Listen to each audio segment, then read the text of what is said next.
y a des jours où je veux juste m'enfuir de la société et aller habiter dans une maison, dans un arbre au fond de la forêt.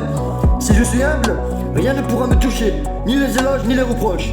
Parce que je suis, et je sais que je suis. Alors j'agis comme si c'était impossible d'échouer, mais j'accepte mes parts d'ombre pour bien argumenter ma lumière. Car à la fin de ma vie, ce ne sont pas mon oseille ou la grosseur de ma maison qui seront importants, mais les moments passés avec les gens que j'aime. Mais je trouve que certaines personnes deviennent complètement aveugles, mais complètement sourdes aussi, face à leur propre putain d'erreur, mais jamais muettes à celles des autres. Alors je ne laisse pas distraire par le vacarme des hommes, par les putains de quêtes insatisfaites désordonnées. Ils sont comme l'animal emprisonné dans un clos qui tourne sans cesse, sans même comprendre et chercher une putain d'issue qui n'existe pourtant pas, en priant que l'espoir ne s'éteigne jamais à l'intérieur de lui. Car le miracle de l'amour, ce n'est pas d'aimer un homme ou une femme, c'est de s'aimer soi-même, juste assez pour être vraiment capable d'aimer encore plus une autre personne. Malheureusement, on ne peut pas changer les gens. Tu sais, on peut seulement donner la bonne direction du bon chemin, puis lui donner envie de simplement l'emprunter.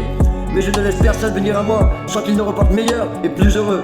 Alors j'oublie mon passé, rêve de mon futur et je vis mon présent. Car le plus beau cadeau que le monde peut me donner, c'est aujourd'hui. Et quand je pourrai raconter mon histoire sans verser de larmes, je saurai que l'intérieur, je serai guéri. Mais si je ne suis pas totalement où je vais, je ne cesse jamais d'avancer. Car la vie est l'examen le plus difficile. Beaucoup échouent parce qu'ils essaient de copier les autres, sans se réaliser que tout le monde n'a pas aussi les mêmes putains de questions. Car la vie est une rose dont il faut accepter les épines.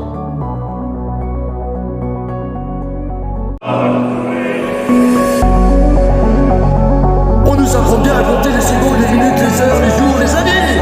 Les secondes, les minutes, les heures, les jours, les années. Alors que personne, je dis bien personne, ne nous explique la valeur d'un instant. Pourquoi alors? C'est d'avoir compris ce que l'on veut et d'y croire. D'y croire.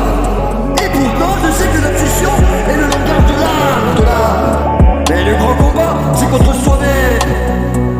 C'est contre soi-même. Le passé, je suis plus rien mec.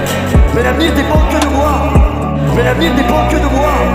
On nous apprend bien à compter les secondes, les minutes, les heures, les jours, les années. C'est d'avoir compris ce que l'on veut et d'y croire. Que l'on veut et d'y croire. Et d'y croire. Alors que personne, je dis bien personne, ne nous explique la valeur de l'instant. Pourquoi alors? Pourquoi alors? Mais le grand combat, c'est contre soi-même. Le passé, je suis plus rien mec. Mais l'avenir dépend que de moi. Mais l'avenir dépend que de moi. Que de moi. Mais les bonnes choses arrivent à ceux qui savent attendre. Car quand je me fous vraiment de ce que les gens pensent royalement de moi, c'est que j'ai atteint un putain de degré dangereusement génial. C'est bien la liberté qui est illusion. Mais quoi que je rêve d'entreprendre, je les commence quand même, car l'audace a du génie. Je suis pourtant pas programmé de devoir faire quand même semblant. Semblant comme s'il fallait sourire toute l'année, comme si tout allait bien, comme si de rien n'allait. Alors qu'on vient d'avancer dans ma putain de vie, que l'amour soit mon moteur, que l'espoir soit mon carburant, et que mes valeurs ne se perdent jamais en route. Alors toujours croire en ses rêves et travailler dur pour y arriver.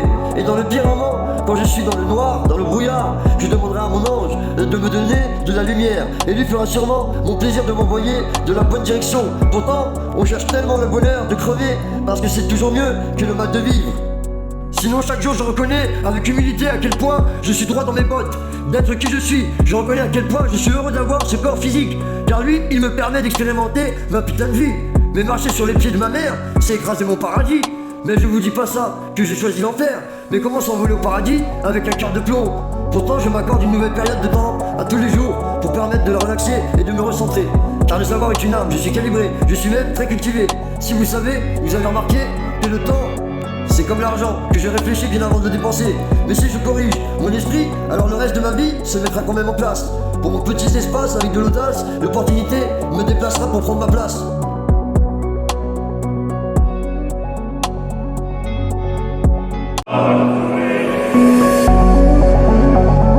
On nous apprend bien à compter les secondes, les minutes, les heures, les jours, les années.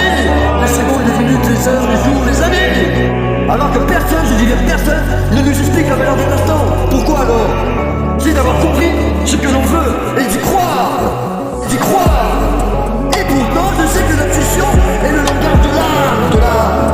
Mais le grand combat, c'est contre soi-même. C'est contre soi-même. Le passé, je suis plus rien mec. Mais l'avenir dépend que de moi. Mais l'avenir dépend que de moi. On nous apprend bien à compter les secondes, les minutes, les heures, les jours, les années. C'est d'avoir compris ce que l'on veut et d'y croire. Que l'on veut et d'y croire. Et d'y croire. Alors que personne, je dis bien personne, ne nous explique la valeur de l'instant. Pourquoi alors? Pourquoi alors? Mais le grand combat, c'est contre soi-même. Le passé, j'y peux rien mec, mais l'avenir dépend que de moi.